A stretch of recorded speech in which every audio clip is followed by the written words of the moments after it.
A house divided against itself cannot stand. I believe this government cannot endure permanently half slave and half free. It will become all one thing or all the other. Was Henry McNeil Turner, speaking for 32 black fellow members. Because of their race, they were all soon to be expelled from the legislature. His speech was a passionate plea for justice. The great question, sir, is this: am I a man? If I am such, I claim the rights of a man.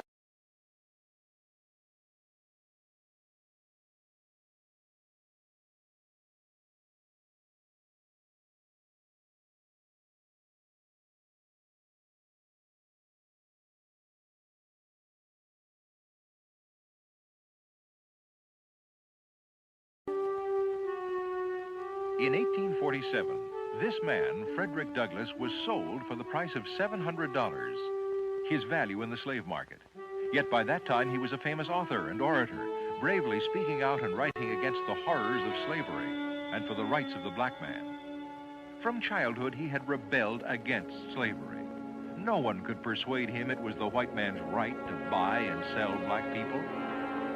On a Maryland plantation, Frederick had watched in helpless terror at the merciless attacks upon slaves. He had seen and suffered the cruelties of slavery. Often he had seen the grief of women when they were separated from husbands and children.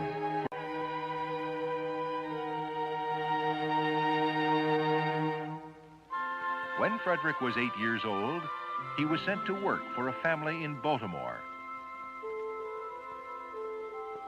His mistress, Mrs. Auld, taught him to read, and was so pleased with his progress that she asked him to read for her husband. To her surprise, Mr. Auld was furious. "Learning will spoil the best nigger in the world," he said. "If he learns to read the Bible, it will forever unfit him to be a slave." This was a lesson Frederick would not forget. If learning would make him unfit to be a slave, then learning was what he intended to have. At 16, Frederick was sent back to the plantation and its backbreaking toil, spoiled for slavery by a little kindness and a little learning. His rebellious attitude was soon noticed by his master, and he was turned over to a specialist for obedience training. Now the dawn to dark labor was accompanied by floggings. One day he refused to take a beating and turned into a furious fighting rebel.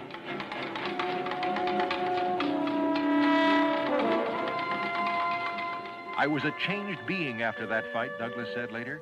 "When a slave cannot be flogged, he is more than half free." In 1838, disguised as a sailor, Douglass became a runaway. He took a train to New York City. There he was befriended by the Vigilance Committee, a group that assisted fugitive slaves.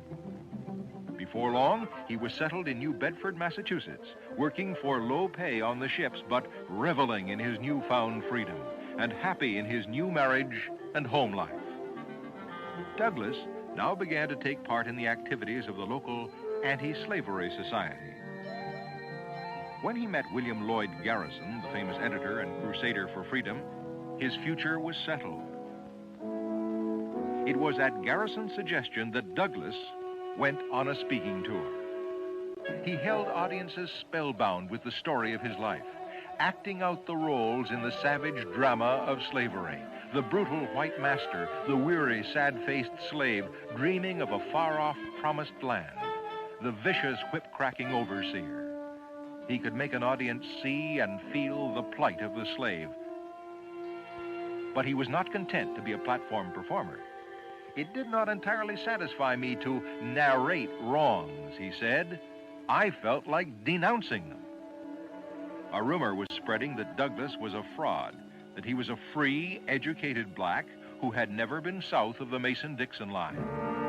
To stop the rumor and to add force to his crusade, Douglass wrote the story of his life, giving names and dates and legal proof that he was a fugitive slave. On the advice of friends, he went to England and remained there for nearly 2 years. While he spoke for the abolitionist cause, English friends raised money to buy his freedom. In England, he was treated, he gave shelter and aid to hundreds with a warmth and respect which he could not hope to find upon his return to America. Now that he was legally free, there was much to be done to awaken people to the injustice and dangers of slavery. Back in America in the 1850s, Douglass became a leader of great influence, combining the power of the printed word with the force of direct action. As an agent of the Underground Railroad in Rochester, New York, he gave shelter and aid to hundreds of runaway slaves.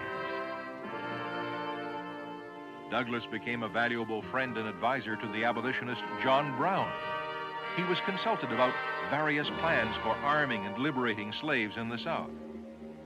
While he greatly respected Brown and hated injustice, Douglass felt he could not support the planned attack on the arsenal at Harper's Ferry, Virginia. He warned Brown that his plan would not free a single slave and that he was going into a trap in which he would die. The attack failed, and John Brown died on the gallows, December 2nd, 1859. With the outbreak of the Civil War, Douglass urged President Lincoln to emancipate and arm the slaves, to make it a war to end slavery. But it was not until the summer of 1862 that Lincoln decided that slavery must be abolished. On the day that the Emancipation Proclamation was signed, Douglass led a crowd of 3,000 in a jubilant celebration in Boston. Fully dedicated to the War of Liberation, he became an eloquent recruiter for the Union Army. In the midst of his campaign for Army enlistments, Douglass heard reports of ill treatment of black soldiers, that they were receiving half pay and were not allowed to wear official uniforms, and that they were denied promotion. Feeling that his trust had been betrayed, Douglass went to the White House to talk to President Lincoln. A warm friendship followed, and in time, Lincoln saw that conditions were improved. During the post-war Reconstruction period, Douglass was nationally recognized as the top spokesman for his people, champion of the poor and homeless freedmen in the South, father of the Black Protest movement, advisor to presidents. At times, he held important office in Washington and was once United States Minister to Haiti. The black man's struggle for equality was Douglass's great passion, and it was also part of a larger dream, a vision of peace, of worldwide brotherhood and equality. Stand fast, therefore, in the liberty, a declaration of independence. Stand fast, therefore, in the liberty wherewith Christ hath made us free, and be not entangled again with the yoke of bondage. This profound message from Galatians 5:1 serves as a timeless call to cherish and protect our freedom. It resonates deeply with the foundational principles of the Declaration of Independence and the transformative vision of the Emancipation Proclamation. These historic documents, which heralded as the birth of a nation and the end of slavery, echo the enduring struggle for liberty and equality. Frederick Douglass, one of the most influential figures in American history, embodies the spirit of this biblical exhortation. Born in slavery, Douglass's remarkable journey from bondage to freedom and his relentless advocacy for the rights of African Americans epitomizes the quest for liberty that the Declaration of Independence proclaimed. His eloquent speeches and tireless activism played a pivotal role in shaping the Emancipation Proclamation, which aimed to fulfill the promise of freedom enshrined in that declaration. The independent political party, with its unwavering commitment to personal freedom, equality, and civic engagement, carries forward this legacy into the modern era. By advocating for policies policies that promote education, reform, protect civil rights, and encourage political participation. The Independent Party strives to uphold the values that Douglass fought for and that the Declaration of Independence and the Emancipation Proclamation sought to secure. Herein, we will explore the interconnectedness of Galatians 5:1, Frederick Douglass, and the Independent Party, the Declaration of Independence, and the Emancipation Proclamation. We will examine how these elements collectively inspire us to stand fast in our liberty, ensuring that the principles of freedom and equality remain central to our nation's identity and future. Both Douglass and the Independent Party share the fundamental commitment to liberty and personal freedom. Douglass's fight against slavery was rooted in the belief that every individual deserves to live free from oppression, a belief that resonates strongly within the Independent Party's principles. Douglass's legacy of fighting for freedom and equality continues to inspire modern political movements, including the Independent Party. His unwavering dedication to these ideas serves as a powerful reminder of the importance of advocating for liberty in all of its forms. Just as Douglass faced significant challenges in his quest for the abolition, the Independent Party acknowledges that the fight for personal freedom and liberty is ongoing. Both recognize that achieving true liberty requires persistent effort, vigilance, and a commitment to justice. In conclusion, Frederick Douglass's fight against the institution of slavery and the Independent Party's emphasis on personal freedom and liberty are deeply interconnected. Douglass's life and work exemplify the ideals of liberty that the Independent Party seeks to promote, demonstrating the enduring importance of advocating for individual rights and freedom in the face of oppression and inequality. Both Douglass and the Independent Party share a profound commitment to equality.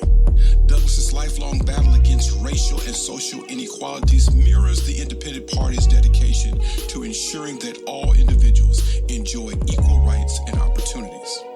Douglass's efforts to secure civil rights and social justice during the 19th century provide historical context for the Independent Party's modern-day initiative. The ongoing fight against discrimination and inequality highlights the continuity of these struggles across time. Like Douglass, who aligned with various social movements, the Independent Party seeks to build coalitions across different groups to advance equality. This inclusive approach recognizes that achieving true equality requires solidarity and collective action among diverse communities. Both Douglass's activism and the Independent Party's policies are driven by a moral and ethical imperative to combat injustice. This shared dedication to justice and fairness underscores the importance of unwavering commitment to equality in all aspects of society. In conclusion, Frederick Douglass's tireless efforts for racial and social equality and the Independent Party's stance on equal rights and anti-discrimination policies are deeply intertwined. Douglass's legacy of fighting for justice and equality continues to inspire the Independent Party's ongoing commitment to creating a society where everyone is treated with dignity and respect, regardless of their background. Both Douglass and the Independent Party recognize the critical role of education in achieving freedom and equality. Douglass's self-education and advocacy for literacy laid the groundwork for the idea that education is a powerful tool for personal and societal transformation. Douglass's beliefs in power of literacy to empower individuals aligns with the Independent Party's emphasis on providing educational opportunities for all.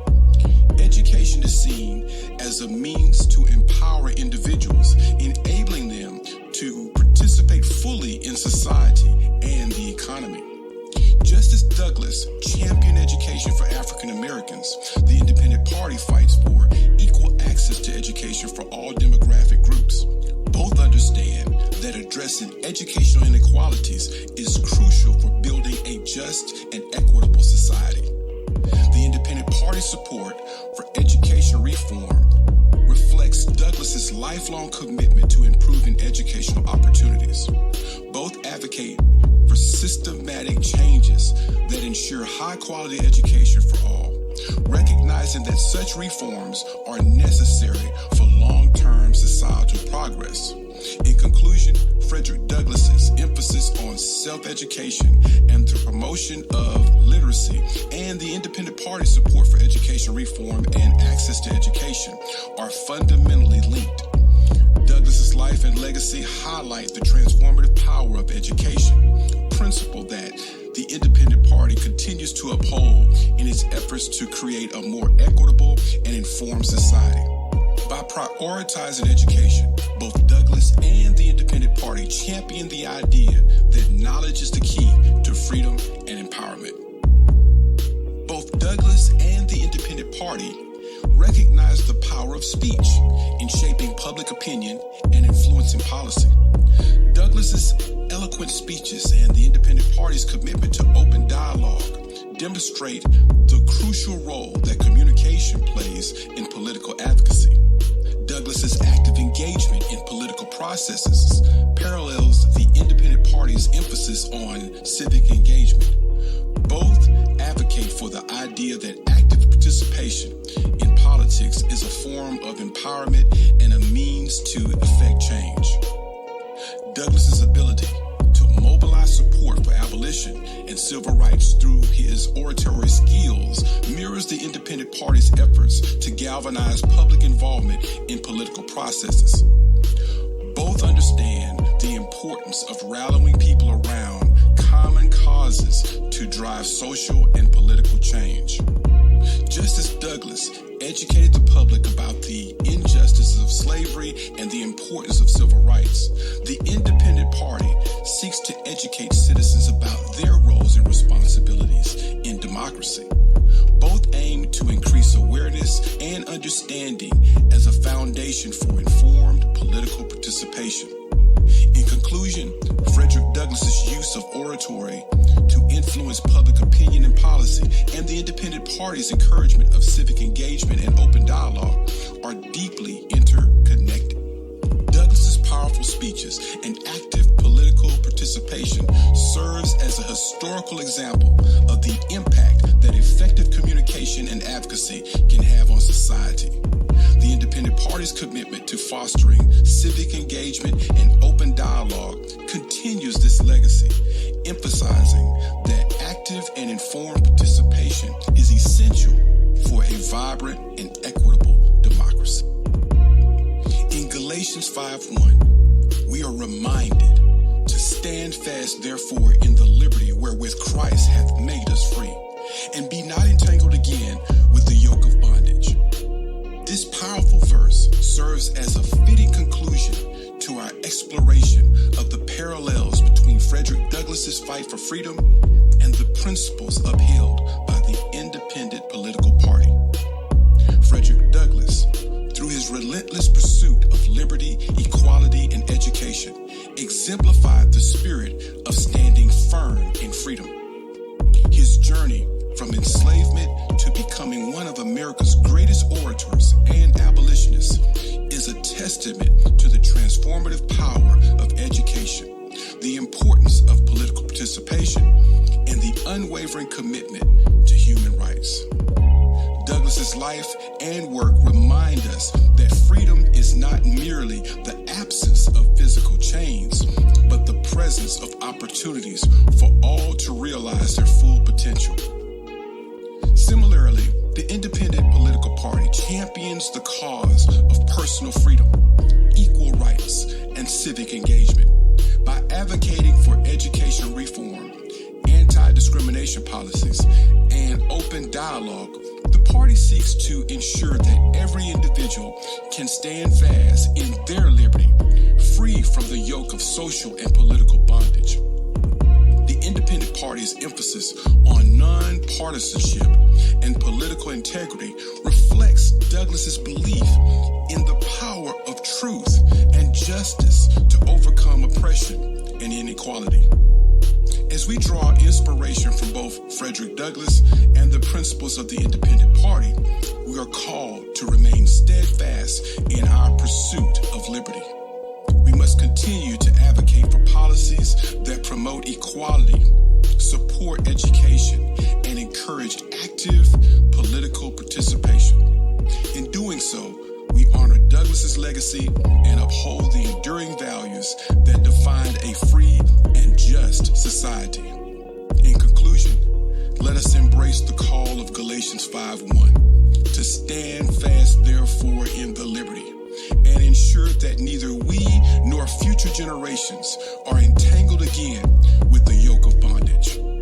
By committing ourselves to the principles of freedom, equality, and civic engagement, we can create a world where liberty truly prevails.